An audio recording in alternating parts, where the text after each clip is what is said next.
Hello, guys. Welcome to ZPR Zanu Project Rethink. My name is Franck Zanu, and today I'm taking a short break to do a quick one because we have just celebrated the 100 days in office of Donald Trump's administration. The 100 days in office is usually a traditional, you would call it traditional, where the media and the public and some academic institutions and intellectuals will review how the country is feeling under any new administration. And they call it the 100 days. And uh, I think yesterday was the 100 days for Donald Trump. Woo! It has been an ocean, a wave, a tsunami, a volcano, anything you want to call it, the Teflon Trump. So now they have nicknamed him. And yes, as you would expect, a great deal of hoopla for the naysayers and those distractors. And then, of course, a lot of people are saying that this is the first time in so many years that an administration in its first 100 days has been able to enact, as we speak, anywhere close to 130 executive orders, and including almost trying to carry out every single promise he made during the campaign. Nobody, I thought, would be shocked. He said it all during the campaign. This is what I'm going to do. The first promise he made throughout the campaign: I am going to purge the country of undocumented, illegal, and not only that you are in the country illegally, but also that you are involved in criminal activities. It's easy to detect, they are easy to find.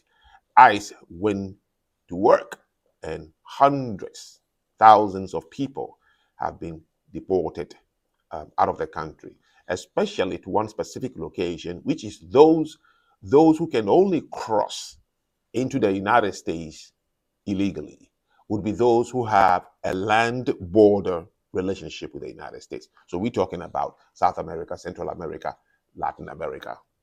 We haven't seen any plane load of deportees being sent to Africa. We haven't seen a plane load of deportees being sent to the Caribbean. We have seen plane loads, especially majority of them, MS-13 gang, and they are still doing it. The crossing at the border has completely gone down. From custom border officers, they said there is a huge sigh of relief. People's morals are boosted and they can do their work without the fear of being shot at, etc., etc. Many people are not happy with the deportation.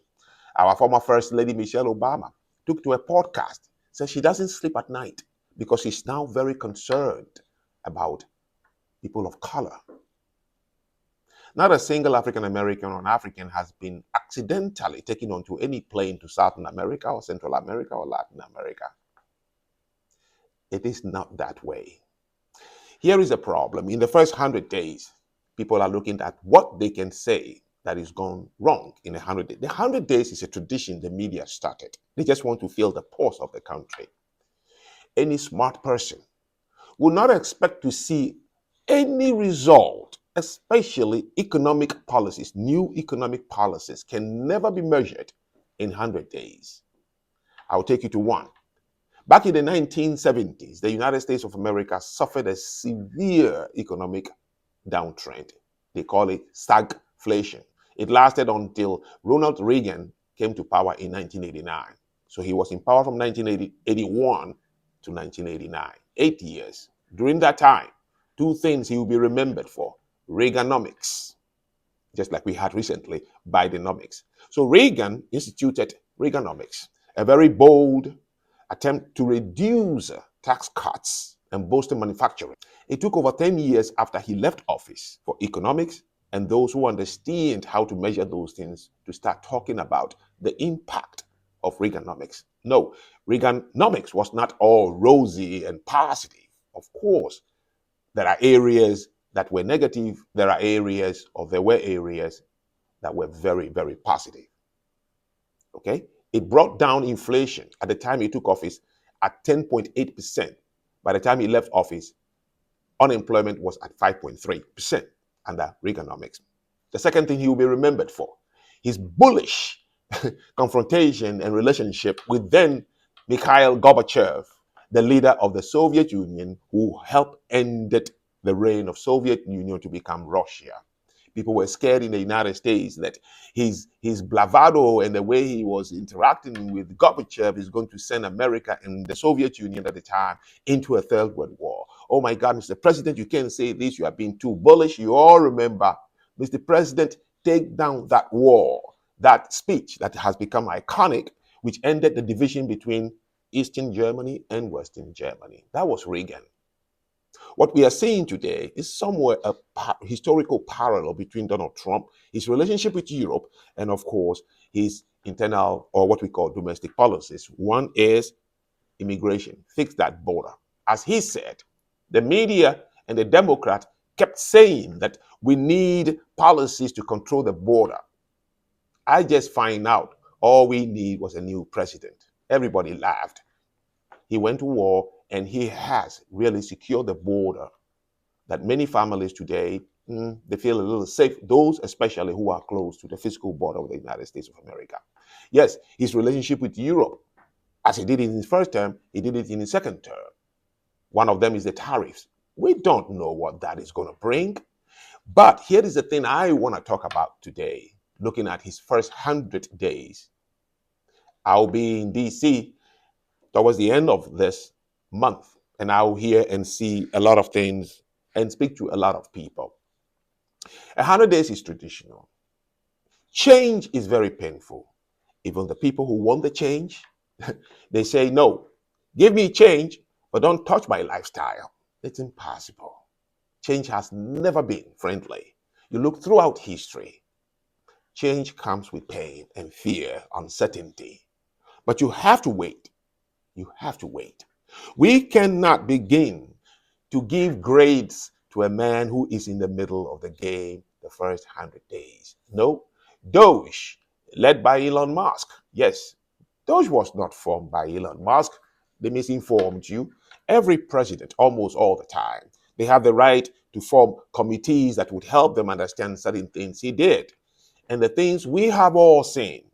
One is the closure of a USAID, which I'm very, very familiar with, the closure of the Federal Department of Education. I'm not an expert, but I believe we have to wait and see what the results will look like. Presidents of countries, any leader, any change maker, we say all the time, history will judge him or her.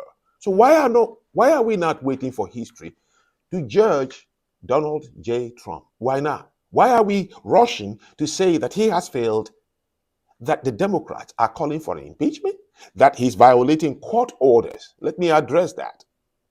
When I lived in Asia, when I lived in Europe, when I lived in other parts of this world, maybe now with social media and new policies, countries like South Korea, Germany, France, Israel, Russia, China, you cannot overstay. You cannot be illegal. If you are, you'll be hiding every day. They had policed immigration personnel. If you're found, routinely check you for visa or permit and you don't have it, sometimes straight to the detention camp and you get on a plane and you leave. In the 70s, I was young in Africa and they were coming back home from Europe. Those who were caught being illegal, deported.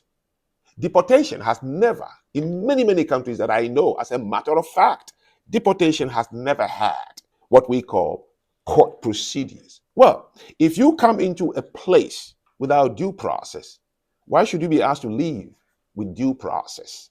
Now, it is different. I'll explain to you.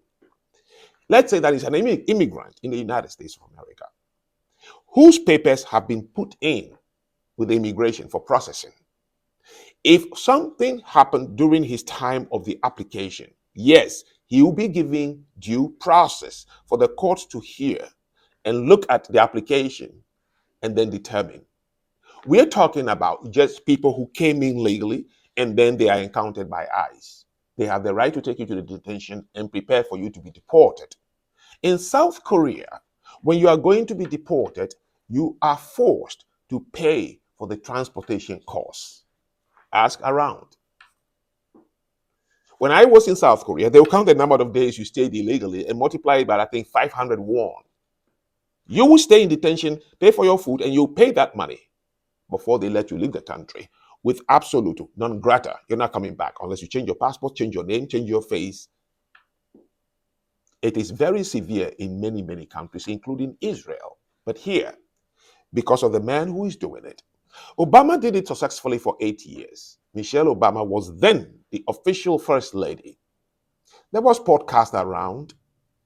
Oh, the media stations were waiting for her. She never got on any one of them to say the way my husband is sending people out of the country until he was nicknamed the deporter-in-chief, that she couldn't sleep. But you see, now she couldn't sleep because the person who is doing it is not somebody she likes. My whole goal of this particular episode is to explain to those who would like to understand.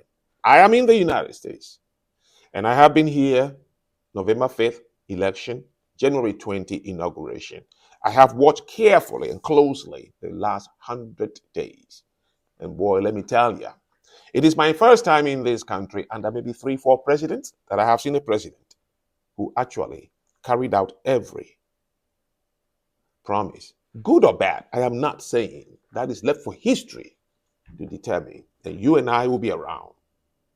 But one thing I have noticed, when you start disliking someone or hating someone for no apparent reason at all, it becomes difficult for you to even want to look at anything the person is doing. And this is the lesson I have taken in life.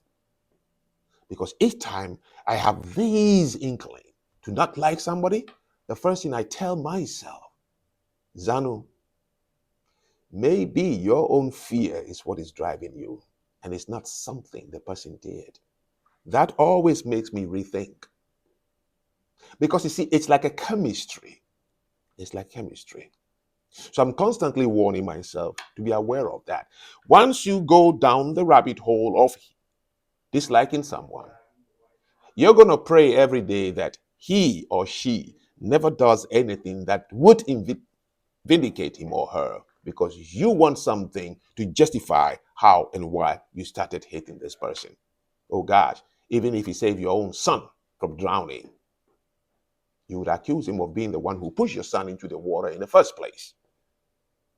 Secondly, for those also who love someone, like someone, for no reason at all, just based on chemistry, yes, no matter what the person does, you would find reason to say, no, no, no. There was a joke one time. Black people love Barack Obama so much that they said, if it is revealed that Barack Obama actually was behind the killing of Tupac Shakur, blacks will say, come to think about it, that brother deserves it. It's a joke, but they are saying how there's almost cult-like love for a personality or dislike for a personality can go, how far it can go. It's deep. You've seen it. The man is exposing waste and fraud. And people who have been saying for the last 30 years, starting with Reagan, he made a speech about it. Obama made speeches throughout his 8 years in office about how we should be very careful about waste and fraud. Clinton said the same thing. It only took one man to listen to them and then put it into practice. Waste and fraud. We've seen the figures, guys. It wasn't made up. But he was wrong. Everybody was talking about the massive amount government spends on safety and security against criminals and gangs. How do we deal with these people? He started dealing with them. He's wrong. If he cures cancer, he will be wrong.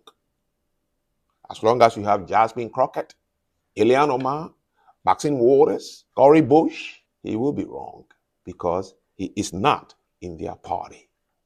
Because we told you he's going to be a Hitler. We told you he's going to be a fascist. We told you he's going to be a dictator. Check this out.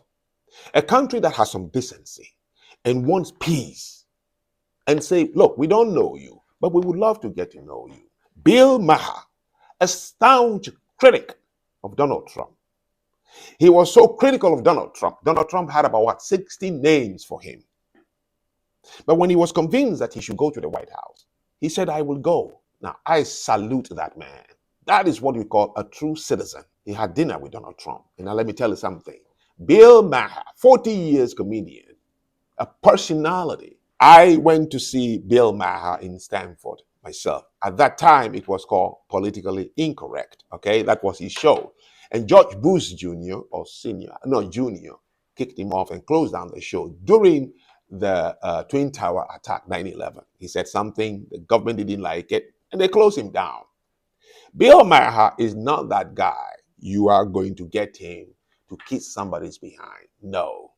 If he was not impressed with what he saw at the White House, Bill Maher would say it. The man came back to share with the public what he saw about a man with whom he has had this very, very toxic relationship for long. They said, you are wrong. How dare you go there to make peace? Please, guys, don't take my word. I'm no Donald Trump supporter, as some of you. I am in the middle. Think of it. Why did you go there? So these people, they are not honest. They don't actually want to know the man. They want to stay in the track that they have created. But what Bill Maher did, guys, I call integrity. The ability to be honest and truthful, no matter how uncomfortable it will become. No matter what threat people leaving your platform, no, he wanted some good for this country. Bill, what you did is going to go down history. You have shown some of us it is better for you to get to know your enemy before you conclude. Well, some funny things happened, which was classically Donald Trump's personality. Bill brought with him a sheet of paper that contains all the names Trump ever called him. Maybe he was expecting Trump to say, hey, listen, Bill, I was sorry. He said he gave it to him and he signed it to say, I called you those names. That, my friend, I call integrity. Yes. He's not going to say, I'm sorry, I didn't. No, he signed it. Now, that piece of paper now is worth some thousands of dollars, if not millions, some years down the road if it is auctioned. Please, we want world peace. Guys, we want to live in a world where we are friendly towards each other, no matter how bitterly we disagree. If you have the chance to get close to the person you have not liked, do it. There's nothing to lose. But you're setting behind a better place than you found it, even maybe for your children. And let me share something before I go. I woke up 3 days ago and I opened my fan email, and a gentleman wrote to me from Florida. It got me teary-eyed. Wrote a long message to me. He said, I started watching your videos and I couldn't stop. By the time I was finished with it, you have helped me to get the anger out of me. The gentleman who wrote to me is black. His neighbor is white. He said, I went to greet my neighbor. That ability to do that, my friends, I call integrity. A man who was able to overcome his ego because he wants a better world. Please try it. Let's all try it. Let's all try it. But now we are counting 101 days going. For those of you who are wondering, I am really assured. I have faith, I have hope and confidence in this administration because I want to be part of that history that would say, we were wrong, he did it. Don't forget to subscribe and love and like us. I'll see you on the other side. Again, Zanu Project Rethink, and I'm Franck Zanu.